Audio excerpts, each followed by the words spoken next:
For the purposes of this lecture, we shall examine federal judiciary building which occurred between 1877 and 1939. Keep in mind that 1877 marked the end of the Reconstruction era, which was probably one of the most divisive periods in American history.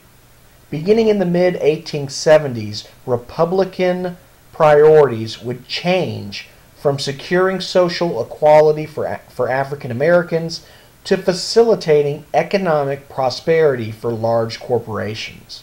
After the Civil War and into the early 20th century, there was enormous industrial and urban growth that attracted millions of immigrants. Railroads, mining, and the factory system were major forms of industry. Most of the growth and prosperity came only in the former Union states of the North and the West.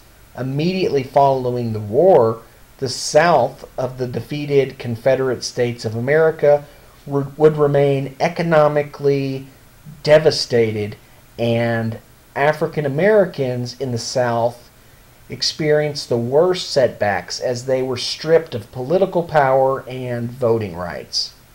In the aftermath of both the Civil War and Reconstruction, the federal judiciary was essentially an arm of the Republican Party, and courts and judges were firm supporters of business and staunch opponents of regulation.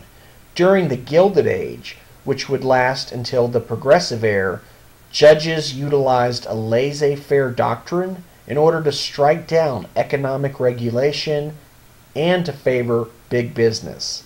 Unlike state courts, federal courts during the Gilded Age favored nationalism over regionalism and tended to be staffed by judges from corporate backgrounds.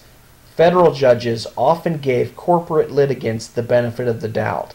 As a result of this, Southern and Midwestern Democrats viewed the post-Reconstruction federal judiciary as an enemy during this time. In 1891, Congress would pass the Circuit Courts of Appeals Act, which was also known as the Evarts Act. This landmark reform established an intermediate appellate court, and it limited the right of automatic appeal to the U.S. Supreme Court.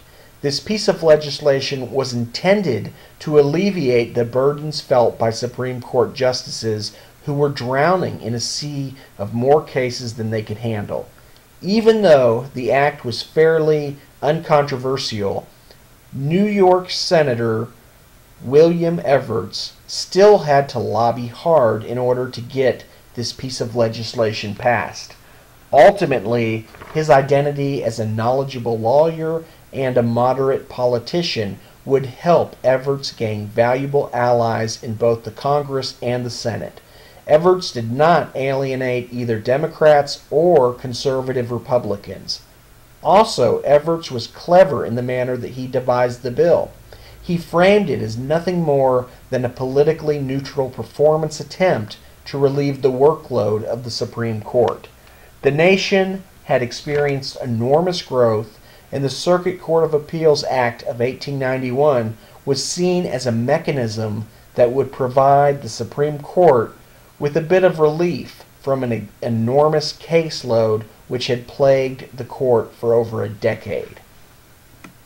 Besides creating an intermediate appellate court, the Evarts Act also shifted away the automatic right of appeal to the Supreme Court. Before the Evarts Act, the cases that could reach the Supreme Court were heard as a matter of right, meaning that the court was required to issue a decision in each of those cases. That is, the court had to review all properly presented appeals on the merits, hear oral arguments, and issue decisions. But the Evarts Act solved these problems by transferring most of the court's direct appeals to the newly created Circuit Courts of Appeals, whose decisions in those cases would normally be final. Of course, it is important to point out that the Supreme Court did not completely give up its judicial authority. since it gained the ability to review the decisions of the courts of appeals at its discretion through the writ of certiorari. So in a sense, the court could pick and choose those cases which it deemed to be the most important. After the Evarts Act, the final decade of the 19th century was fairly quiet in regard to federal judiciary building. The Supreme Court's docket was once again manageable, and it would continue to render a stream of pro-business decisions. Soon, however, the progressive era would begin. Progressives were disturbed by the waste, inefficiency, the corruption, and the injustices of the Gilded Age, and were committed to changing and reforming every aspect of the state, society, as well as the economy. In 1911, the progressives helped to pass the Judicial Code, which would streamline and simplify court procedures. The Judicial Code of 1911 would abolish circuit courts. As a reminder, the United States Circuit Courts were the original intermediate level courts of the United States federal court system at that time. They were established by the Judiciary Act of 1789, and they had trial court jurisdiction over civil suits of diversity jurisdiction and major federal crimes. They also had appellate jurisdiction over the United States district courts. But the Evarts Act transferred their appellate jurisdiction to the newly created United States Circuit Courts of Appeals, which are now known as the United States Court of Appeals. So, the Judicial Code of 1911 abolished circuit courts, with their remaining trial court jurisdiction being transferred. And finally, the Judicial Code of 1911 eliminated the practice of riding circuit. Prior to this act, justices were required to occasionally visit each district within a circuit.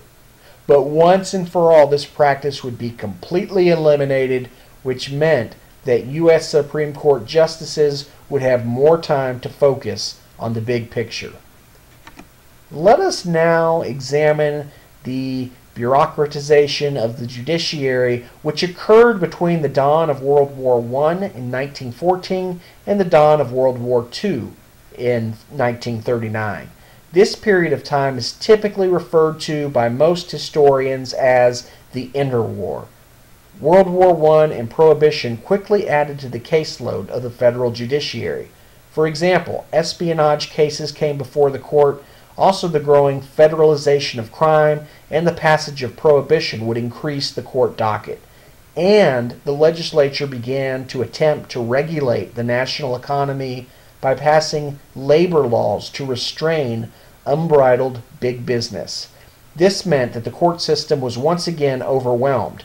Interestingly, the Chief Justice of the Supreme Court, William Howard Taft, would help the judiciary out of this fine mess.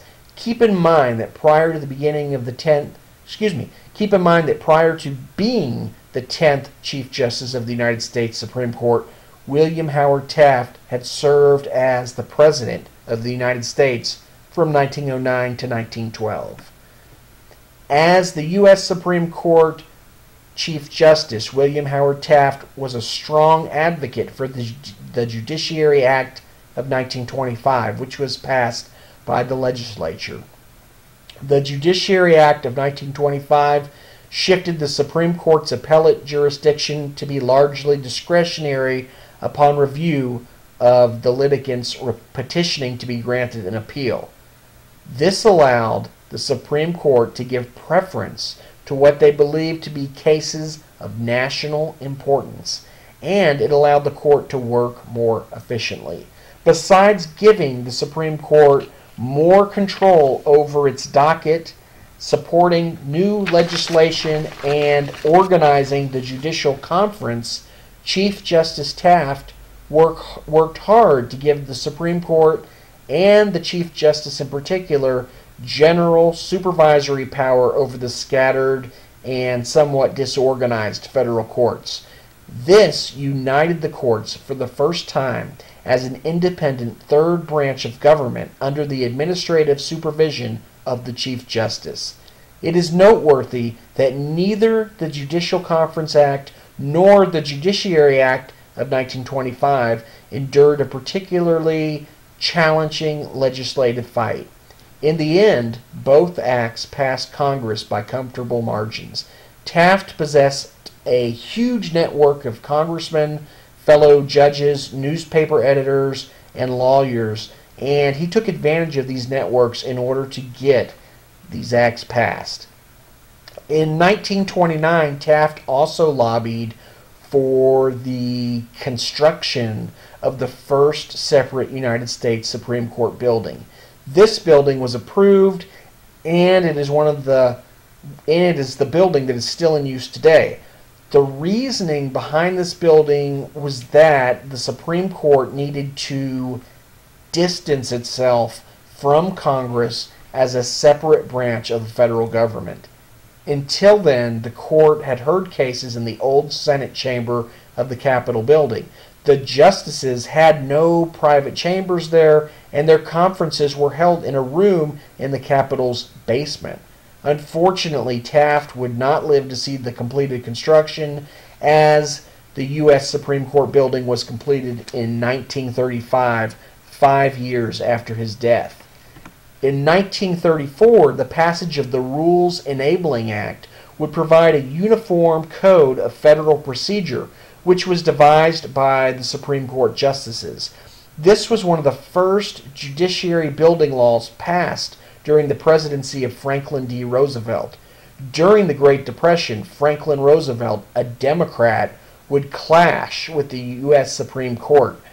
During the beginning of his presidency, the court would rule against his New Deal legislation. For example, on May the 27th, 1935, the court unanimously made 3 anti-New Deal decisions. Frustrated by these rulings, FDR unveiled a court-packing plan 2 years later, in February of 1937. Roosevelt wanted to have a court with 15 Supreme Court justices. He had hoped that he could add justices who would rule in favor of his New Deal policies. Ultimately, FDR's court-packing scheme would not come to fruition. Nevertheless, as justices began to retire, the president was able to appoint new justices who would vote in favor of the New Deal legislation. Interestingly, both Republicans and Democrats objected to Roosevelt's court-packing plan. They did not appreciate the manner in which he tried to apply force to the federal judiciary. In the wake of Roosevelt's failed court-packing scheme, judges and legislators realized that the judiciary must be completely independent of the executive branch. FDR's court-packing plan was a wake-up call about the need to free the judiciary's budget from the Department of Justice. The Administrative Office of the Courts Act was passed so that the court could have a truly independent administrative apparatus.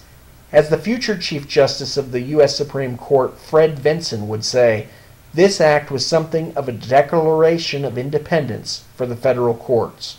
All responsibilities for federal judicial administration were transferred from the Justice Department to the Judicial Conference. It is likely that Roosevelt's court-packing plan forged a judicial legislative alliance in the quest to remove judicial administration from executive oversight.